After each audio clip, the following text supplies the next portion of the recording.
coup, on comprend bien un peu le système que tu mets en place pour tenir compte de toutes ces interactions, du respect du cycle naturel, qui finalement crée un équilibre, Ouais. notamment contre les ravageurs avec le rôle des auxiliaires. Ouais.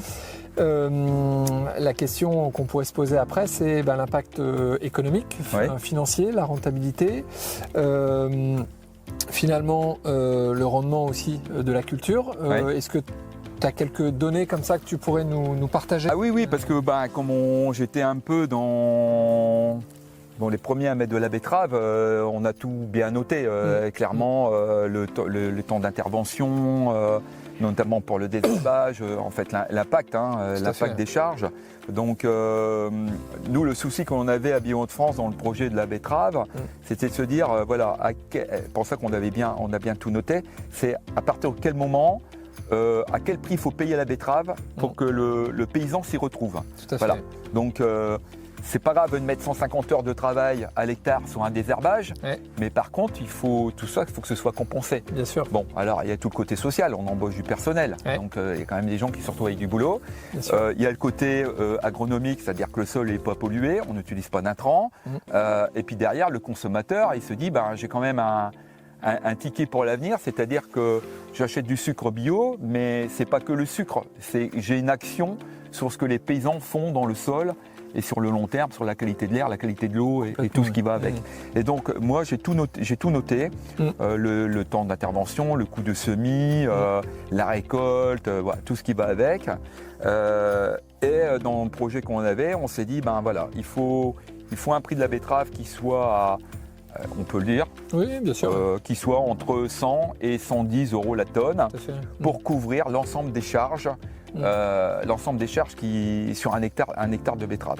Donc moi, sur les 3 années, la première année j'ai fait 65 tonnes hectare, la deuxième j'ai fait 78 tonnes et la troisième année j'ai fait 80 tonnes à l'hectare de betterave avec une richesse qui allait de 16,5 à 17,3. D'accord. Voilà.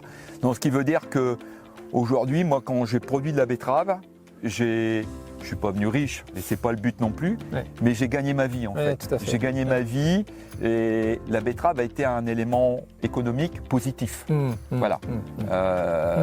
Donc, mais il faut bien, comme je le disais tout à l'heure, il faut bien réinterpréter sur les 3 années précédentes que j'ai amené tout doucement avec les leviers agronomiques sur justement la fertilité pour la mise en place de la betterave et prendre en considération aussi l'année qui suit la betterave.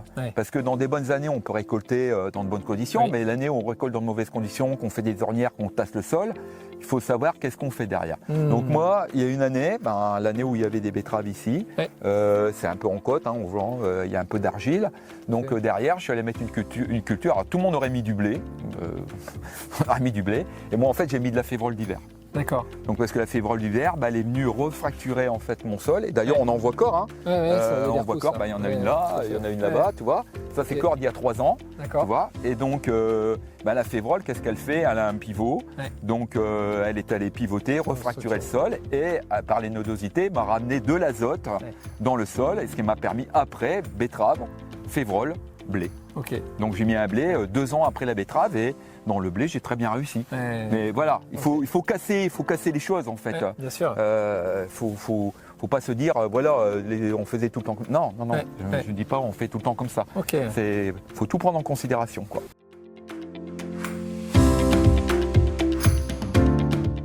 Poursuivre sur l'ouverture du coup, parce que 110, 115 euros la tonne, dans quel cadre on peut garantir ce prix-là?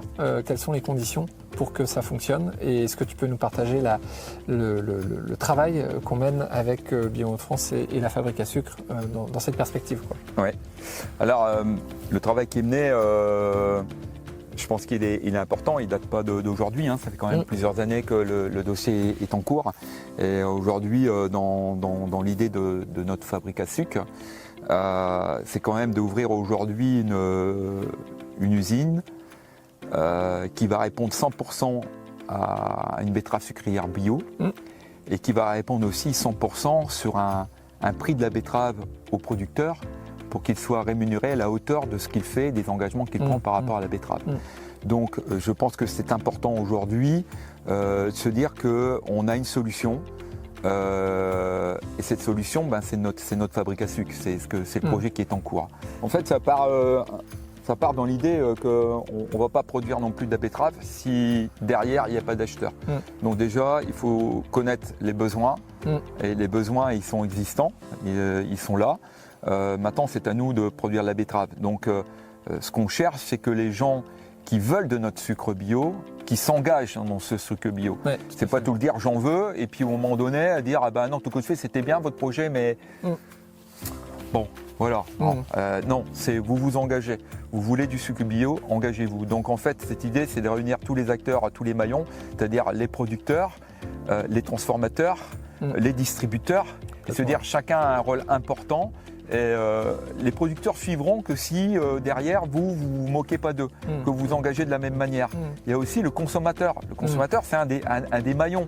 Et quand on achète un produit bio, on ne se fait pas plaisir qu'à soi-même. On fait plaisir, je dirais, à l'humanité entière. C'est-à-dire que c'est un bulletin de vote, mais pas pour un quinquennat. C'est un bulletin de vote pour les générations et les générations qui vont suivre. Parce que le vivant, il existe. Et si vous cassez le vivant, ben vous cassez toute cette chaîne-là. Donc je pense que c'est ce qui manque aujourd'hui, c'est des consommateurs engagés qui se disent ben, quand j'achète un produit bio, quand j'achèterai un sucre bio, et ben, en fait je vais actionner tous ces leviers de la biodiversité, du regard vis-à-vis du sol, du regard vis-à-vis de la vie.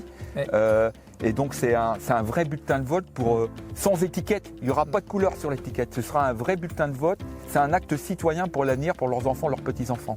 Et ça, je pense que c'est important. Et quand les distributeurs, les transformateurs comprendront que ben, ces cartes, elles sont jouées, il y aura peut-être aussi un peu plus de respect sur le paysan, le producteur, en se disant ben, qu'on te fait merde, les gars ils s'engagent, ils font des choses, ils prennent des risques. Et aujourd'hui, quand on parle de la loi Egalim, je me dis en fait, il y a un siècle, il y avait plus de lois Egalim qu'aujourd'hui de toutes les lois qu'on écrit. Et c'est ça en fait, je pense qu'il manque, c'est ce regard. Alors aujourd'hui on fait des portes ouvertes, les fermes ouvertes, tout ça, mais il faut bien comprendre que le paysan, c'est le maillon essentiel. Et je pense que beaucoup de paysans sont prêts à faire des changements de méthode, d'attitude, de revoir leur copie. Mais il faut qu'on leur donne l'idée qu'on leur demande de le faire. En fait, c'est même pas un institutionnel qui devrait leur dire il faut changer vos méthodes. C'est le consommateur qui devrait leur dire changez vos méthodes parce que la qualité de l'eau elle n'est plus là, la qualité de l'air elle est dégradée, nos sols ils ravinent. Voilà, le consommateur il devrait passer par ça en disant ben, donnons l'espoir à nos paysans de changer leurs pratiques. Et en changeant leurs pratiques, peut-être que demain ça ira beaucoup mieux. Mais pas pour un quinquennat quoi. Pour plusieurs quinquennats. Hein.